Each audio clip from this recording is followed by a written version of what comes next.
not that song. Mike's Daily Podcast. Thank you, Anki. Yes, welcome to my podcast. It's called Mike's Daily Podcast. That's the name of this program, and it's Mike Matthews, and I say, yeah, I am going to eat some green eggs and ham. If I can get a hold of some green eggs, apparently that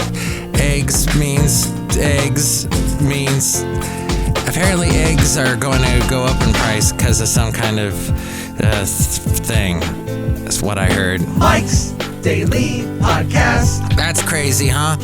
Hey, it's episode 2411. Mike's 2411. Daily I should have podcasted to you yesterday. Yeah! I got interrupted. But hey, today a podcast for you. I went for a nice walk today in the town of Pleasanton. We're broadcasting from Podcaster Valleyton today. Did you see the last podcast picture? It featured my lovely lady friend and I sitting at the wonderful Tomoka River Grill near Daytona Beach. And it was such a beautiful day. Well, no, it was a terrible day. With most of the day was bad because, well, my mom had passed away a couple days previous, and we had to take care of a bunch of stuff. We had to get to Florida, take care of stuff physically there.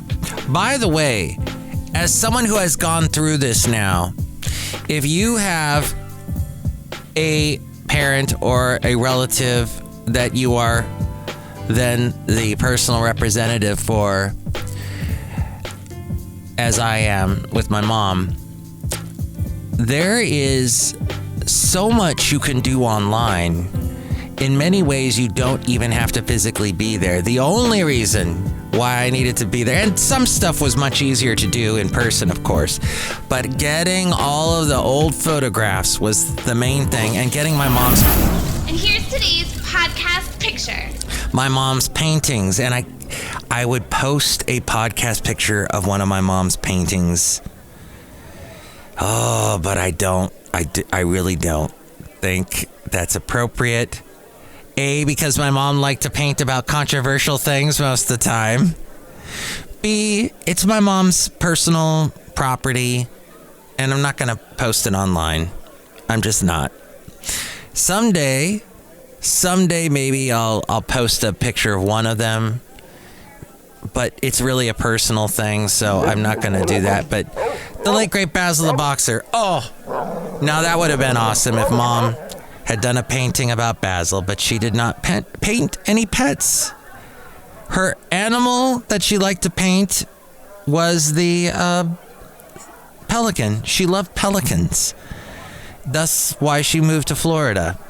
So what I'm saying is, let's say you have a parent or a relative who decides to move far away to the other side of the country, and God forbid something happens to them, and you have to take care of their estate. There is so much you can do online, and I want to tell that to you. As someone who is not an expert in finances, the only thing I'm an expert in is nothing. I am telling you now, though, I feel like an expert in this topic, and that is you can do so much online. Now, the personal effects, the real close... I mean, I really had to physically be there and be in my mom's house and take care of things and talk to her neighbors, talk to people that knew her, and just get a sense of the area that she was in, the space she was in, close to the time in which she passed. There was so much knowledge that I could only get if I was physically there. Now, the podcast picture from yesterday, which you can see at mikesdailypodcast.com, was during that time, and we took a break from all the hard work we were doing, and it was a difficult day, and we ate at this fun little restaurant right on the Tomoka River. You can see that at mikesdailypodcast.com. And today's podcast picture is actually a picture from today. The podcast picture from yesterday was from sometime in mid-February, but this podcast picture for today, for episode 2411, is from Pleasanton and my walk today. I was supposed to be somewhere at 8 o'clock this morning, and then I get there and found out I didn't have to be there till 2, but I was already in Pleasanton, so I said, all right, and I went for a walk, and this is a nice picture from the walk. See it at mikesdailypodcast.com. And also, you can hear me on the radio tomorrow playing a fun mix of awesome music from the 70s, 80s, and 90s. A wonderful, upbeat dance, energetic, happy, woohoo music mix. And you can hear it. There's a link at mikesdailypodcast.com tomorrow, 9 a.m. to 4 p.m. Pacific time. And see that link at mikesdailypodcast.com. So, there is a guy named Peter, Dr. I can't, now I've lost his name. Anyway, he's a doctor who's the anti-vaxxer. And I looked him up, and I got this article from dailytelegraph.com. It says, ivermectin, the anti-parasitic drug popularized as a treatment for COVID-19 by podcast host Joe Rogan. Oh, that's what I am. I'm an expert in podcasting. So I'll steal that from Joe Rogan. I am a podcast host, too. But ivermectin is useless against the disease, a major new study has found against COVID-19. Researchers with the Together study, a worldwide project involving a series of clinical trials designed to test the effectiveness of several repurposed drugs to treat COVID-19, conducted a double-blind, randomized, placebo-controlled trial involving 3,515 patients at clinics in Brazil. Patients who had symptoms for up to 7 days and at least one risk factor were randomly assigned to receive ivermectin or placebo. 679 people in each group. 2,157 received another intervention. Those who received ivermectin were given a dosage of 400 micrograms per kilogram of body weight, once daily for 3 days. Treatment with ivermectin did not result in a lower incidence of medical admission to a hospital due to progression of COVID-19 or of prolonged emergency department observation among outpatients with an early diagnosis of COVID-19. As we go outside a cafe, somewhere in Podcastro Valley, the last place on earth. The Together researchers noted that evidence supporting the role of ivermectin for treatment of COVID-19 was inconsistent. At least 3 meta-analyses of ivermectin trials have strongly indicated a treatment benefit, and others have concluded that there was no benefit. Although the number of included trials involving outpatients varies among the meta-analysis, the overall number of events that occurred in our trial is larger than the number of all the combined events in these meta-analysis. The result of this trial will therefore reduce the effect size of the meta-analysis that have indicated any benefits. The co-author Craig Rayner from the drug development company Certara said the Together trial had comprehensively analyzed ivermectin for any potential benefit. We found that the treatment with ivermectin did not reduce the need for medical admissions to hospital settings for COVID-19 patients. We examined it from multiple angles, multiple subgroup analysis, and ultimately there is no suggestion of important clinical efficacy from ivermectin on COVID-19. There is last month, billionaire Clive Palmer said he likely would have died without a cocktail of antiviral drugs, including ivermectin and hydroxychloroquine, after catching COVID-19 in February. Mr. Palmer, who is unvaccinated, contracted the more deadly Delta variant in Sydney and was rushed to Pindara Hospital February 27th. And then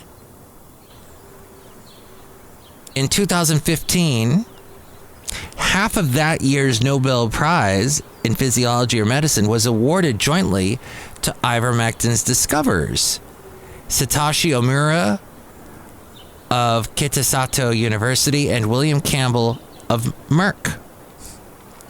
The medication is sold in both humans and animal formulations. For humans, it exists in tablet form and has been widely used in Africa to treat intestinal strongyloidiasis and onchocerciasis, also known as river blindness, which are caused by parasitic worms. In August last year, the U.S. Food and Drug Administration told Americans to stop taking the drug by referencing the veterinarian version. When the medication is taken as intended, it is low risk. However, when taken in large doses, it can cause serious side effects, including severe nausea and vomiting, and neurological effects such as dizziness, seizures, and coma. The FDA said it had seen a rise in reports of patients being hospitalized after self-medicating with ivermectin. If you are not a horse, if you are not a cow, seriously, y'all, stop it, the FDA tweeted. This from the Daily Telegraph.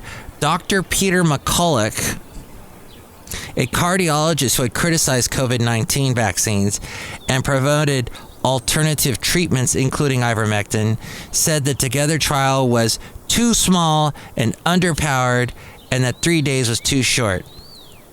He said, standard of care practice now at 600 micrograms for longer duration with 4 to 6 additional drugs.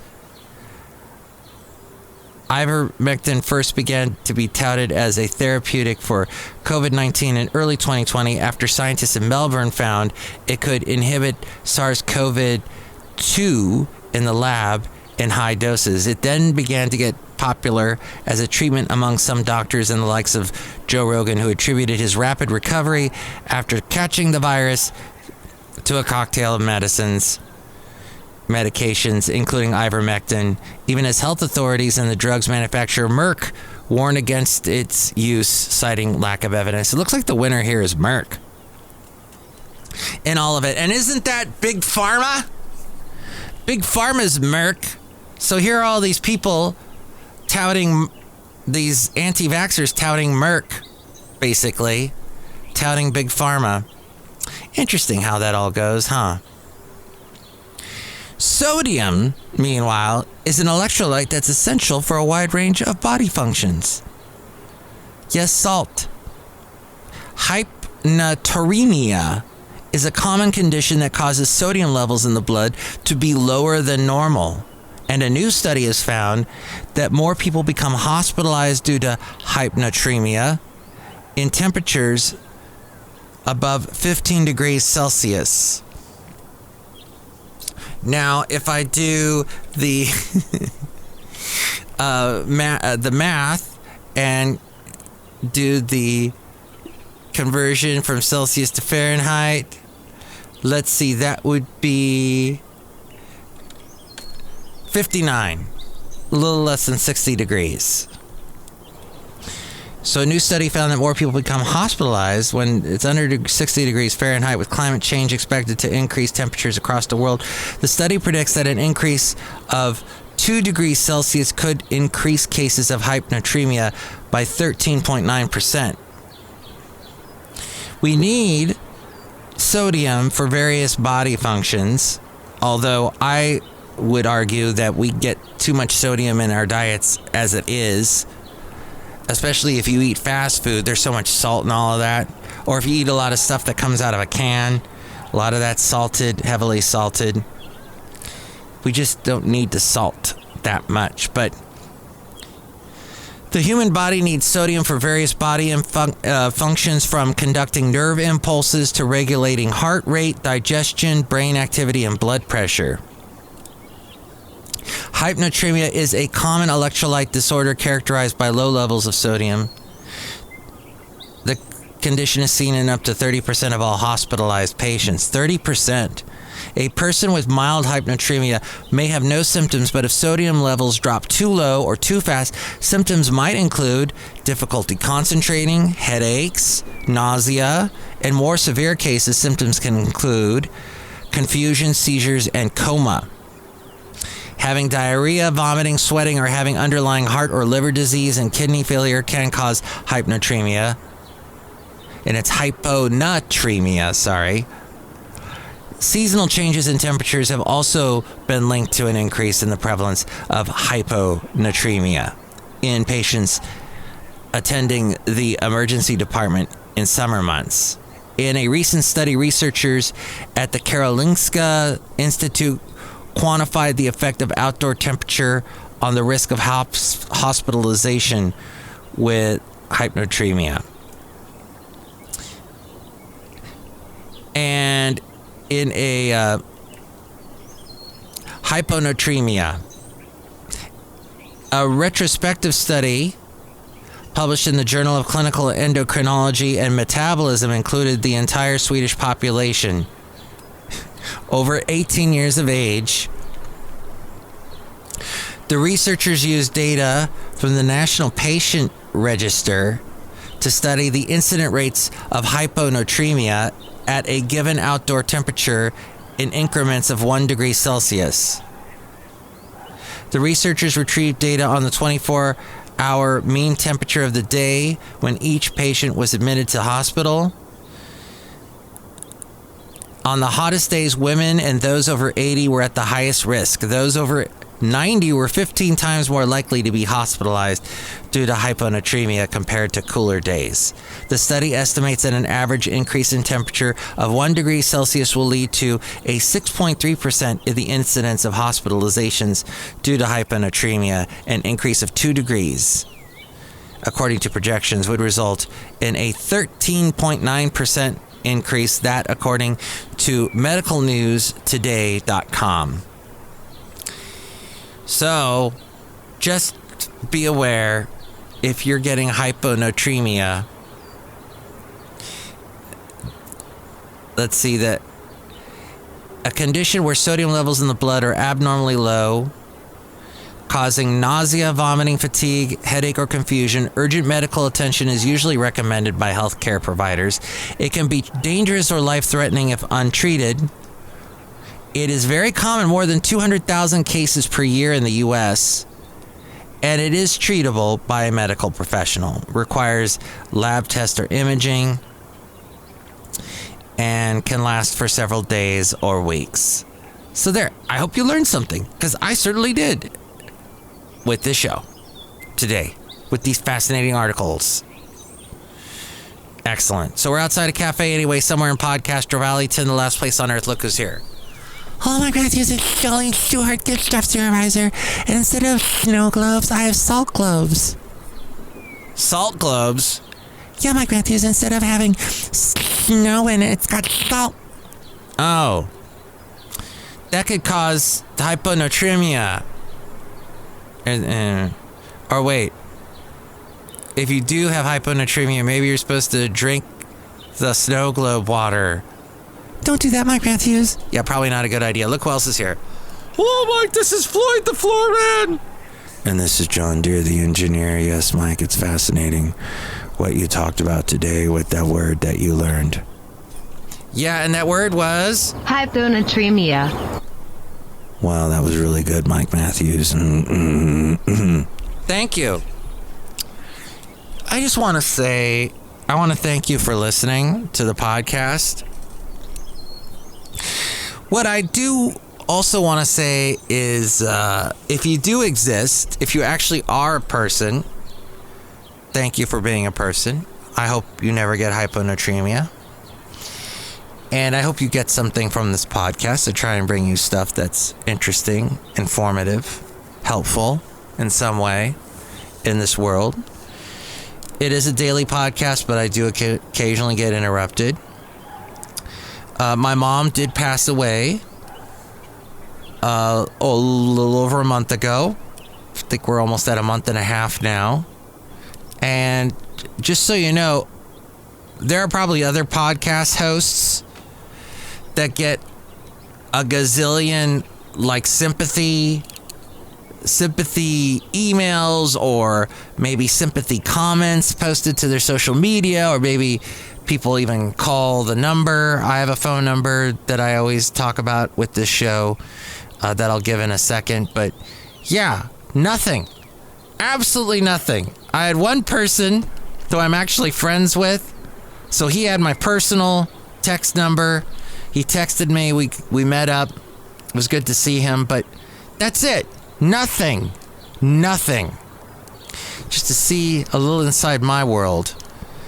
This podcast is really listened to by absolutely no one. However, I see, according to the statistics, and this podcast is heard on multiple platforms, so if I ever get deplatformed by YouTube or anybody, I'm instantly back up somewhere else. But I'm a what do you call it? A whack-a-mole. I'm not a mole. Like, I'm not inside an organization getting information and secretly passing along to a government or something. And I don't understand the whole thing where I went on a tangent there. I was thinking about Russia again, and about why are all these Republican talk show hosts so pro-Russia, so pro-Putin? I don't get that. Nobody's explained that to me yet. Why the connection? Anyway, cafe anyway. But it is true. It is there. There's this one guy. He hosts a national show. He's actually a lawyer who represented Trump. And he was saying, oh yeah, there's no way Ukraine is going to win. Russia's just going to take over Ukraine. He said that at the very beginning. Even people who were guests on his show that were also Republicans contradicted him, argued with him, told him he was wrong. Don't underestimate Ukraine. By the way, why are you underestimating Ukraine? Don't you want to be pro-Ukraine and anti a government that's being hostile to another a democratic government? Why are you like? You have a despot going after Ukraine. Why? Why are you pro the despot? This guy was just like, oh, they're not gonna. And now he is eating crow. Now he's eating. This foot is so far into his mouth, and this is all like ridiculous. Why did he say that? It baffles me. Just baffles. So, and I'm also baffled why nobody. I mean, my mom is no longer with me. She's gone. And it was very painful, very sad. And I got nothing from my podcast listeners. So, as a podcast host, I'm going to tell you, there are probably other podcast hosts that get nothing back from their listeners. Maybe I got no listeners, and that's fine. I'm fine with that too. So, at any rate, just telling you that my podcast listeners are as quiet as the background noise on my podcast right now. Wait, I still hear a couple of birds. Maybe right now. Now? Right now. Okay.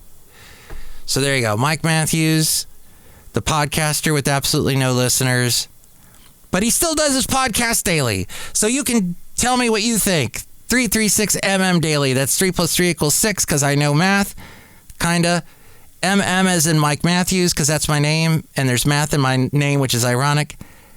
And daily as in what this podcast is sometimes getting interrupted, but you can call that number and leave a message. Would love to hear from you. Don't forget my radio show tomorrow, and thank you for listening, even though you don't say a dang thing.